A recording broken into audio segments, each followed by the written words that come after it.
As a lifelong Yu-Gi-Oh player and current competitive TCG duelist, I have to say that there's nothing more inspiring to me as a content creator than having people come up to me at regionals and YCSs and WCQs and say that my videos were part of the reason that they got into Yu-Gi-Oh or got back into Yu-Gi-Oh and went to these competitive events. Yu-Gi-Oh is an awesome hobby to have, but it can be pretty scary when you're first getting into it, especially if you're not familiar with competitive TCGs. In today's video, I want to go over my 5 tips for new Yu-Gi-Oh players, especially those that are looking to get into the competitive landscape. There's nothing wrong with just playing casually with your friends and going to locals, but this video is mostly going to be centered on those people that want to go to regionals and YCSs and really get their foot in the door for competitive Yu-Gi-Oh. Also, because it's on theme with today's video, I want to give a shout out to my friend Ed. He just started a Yu-Gi-Oh channel. He has so many tops, he's so good at this game, and he started this new channel. It's really cool. Ed gave me a ton of advice over the past couple months especially, and he didn't have to do that, but now he has a channel so you guys can get that advice as well. Before I go on with the rest of today's discussion video, I want to give a little clip from one of his most recent videos on his ticket story or his ticket theory. This was very helpful to me this past year, so I want to let you guys know sort of what he's about, some of his advice before we go on too much further. Yu-Gi-Oh has luck, it has variance, and it's this ability to control the variance that sets apart you from like the best duelist in the world. And it's this overall drive to keep competing which makes these players consistent. Anyway, let's start out my own tips with number 5. The top decks might look expensive, and they probably are expensive, but don't get overwhelmed, especially at the beginning, because if you look at any game, the top decks, the players that are really going out there and just playing the most expensive cards possible, they're going to be pretty darn expensive, maybe even hundreds if not thousands of dollars depending on the game. And while that can be overwhelming at first, please realize not everyone, actually the majority of players, do not use decks that expensive. Sure, if you're playing for months or you're playing for years and you really want to be the most competitive that you possibly can be, obviously more money is going to make it easier on you, but in general, especially at locals and regional qualifiers, not nearly as many people as you might think are actually using the most expensive cards. Sure, maybe at the very top tables of the top events, people are using these cards and their decks are hundreds of dollars more than yours, but when you're just starting out, there's nothing wrong with being a more budget-centric player. I think one of the worst mistakes that someone can do is deciding to not play a game like Yu-Gi-Oh because they look at how expensive the top decks are, when little do they know you can build a pretty decent budget deck for like under 50 bucks. In fact, right now is by far one of the best times in Yu-Gi-Oh's history to be a budget-centric player, because it seems like every other month we have a new set full of reprints of awesome competitive cards and casual cards that were expensive. So if you're someone that's playing on a budget right now, yes, you probably won't be able to get these cards right when they come out, when they're at their like peak value, but after a couple months of waiting or maybe a half year of waiting, you'll be able to get those cards that everyone else is still playing. And I've actually made a few videos talking about this, but one of the ways that you as a budget player can really stretch your dollar is by making smart purchases. Don't buy sealed packs, don't buy sealed boxes, buy singles of cards so you know what you're getting into, and buy cards that can be used in multiple decks. But just know that there are resources out there to help you play Yu-Gi-Oh on a pretty tight budget. Next tip I would say is that try to get a friend group in Yu-Gi-Oh, whether or not they're friends from outside of Yu-Gi-Oh or friends that you make while going to tournaments, that is a similar skill level to you. You don't have to be the exact same skill level, but I can just say from experience and from watching other friend groups, a lot of times when a new person like joins the locals and they try to make friends with the top players immediately, it doesn't go very well. However, having a tight group of friends that really all is on about the same level of skill, maybe they're all trying to get that first invite, maybe they're all trying to get that first top or whatever, that is really, really good because you can all grow at about the same rate. Oftentimes, if you have a friendship, now that this can't happen, I mean it certainly does, but if you're consistently in a group where you're the worst player, it's not going to be very fun, because if the players you're talking with are miles better than you, maybe the stuff they're talking about doesn't make a lot of sense in the context of however you play Yu-Gi-Oh or what you know about the competitive game. And while of course there are a multitude of factors that go into making friends outside of just their skill level in a Yu-Gi-Oh trading card game, I would say that in general, when you look at groups of friends, usually they do all sort of fall under the same skill level. I think that people of similar skill levels do just sort of flock together because you want to have someone to bounce ideas off of. And if you're friends with someone that's like way better than you, and every time you give them an idea, they just say, well, that's really, really bad. Why do you even ask me that?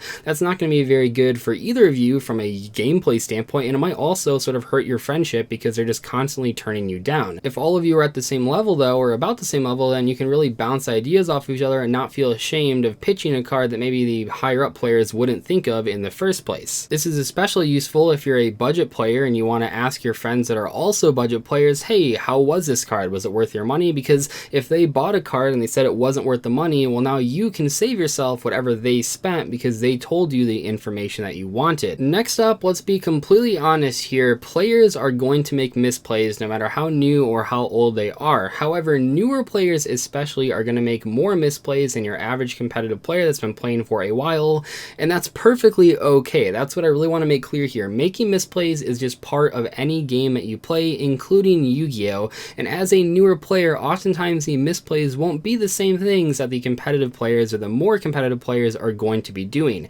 For example, a newer player is more likely to make misplays based on ruling interactions than I think a more competitive player is, where a competitive player that's been around for a while and knows most of the rulings that they need to know to play at a tournament level, they're not going to have too many issues with that. It's going to be more gameplay things. But as a newer player, it's going to be really tough for you to know every single ruling inside and out, so you just have to accept at the beginning at least that you'll make some misplays due to ruling mistakes or other mistakes that are possible. That is perfectly fine. Do not beat yourself up about it because even the best players in the game, even players that have won events, they still make misplays. We're all human, we're not robots, and that really does mean that fatigue can play a huge deal into how well you're playing at a longer tournament, which means at the end of the day, you'll still see some really good players making some potentially really obvious misplays. This is why when you watch live streams and you're not actually at an event, it might seem weird that someone in top 16 or top 8 is making a play that to you seems really, really obvious,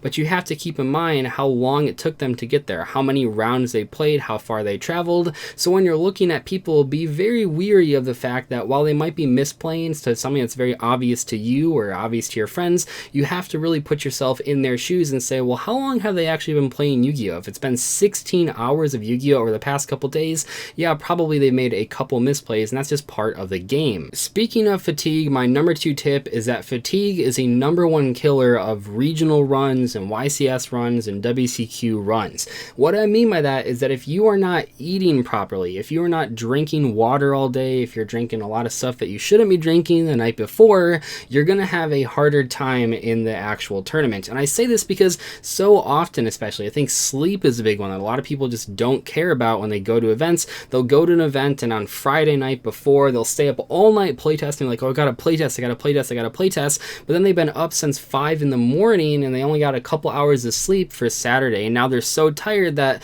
all that playtesting, while kind of helpful, maybe they helped make them decide on some specific choices, overall, you're just so tired, it doesn't actually matter. And then you'll make real misplays because of how tired you are. And as difficult as it is when you're at a big event in a new city with a bunch of your friends, I would highly recommend to not go too overboard on partying for the very first night that you're there. For example, if you're going to a YCS, keep in mind how much you're actually spending, both time and money. I mean, you take the whole weekend off of work, maybe you fly there, maybe you drive there, whatever. Maybe don't party on that very first night before the tournament even starts, because most people don't want to be hungover on an all-day Yu-Gi-Oh event on a Saturday after partying all Friday night. I know people will still do it, even hearing this. I know it's perfectly fine. I myself have maybe even partaken in a couple Friday night YCS parties, but in general, if you're trying to set yourself up for success in every single way possible, one of the ways you can do that is by not being hungover on Saturday or Sunday when you have to play Yu-Gi-Oh! At number 1, we have the one that I struggled with the most when I first got into competitive Yu-Gi-Oh! And that's be open to advice, even advice that you don't agree with from the more experienced players.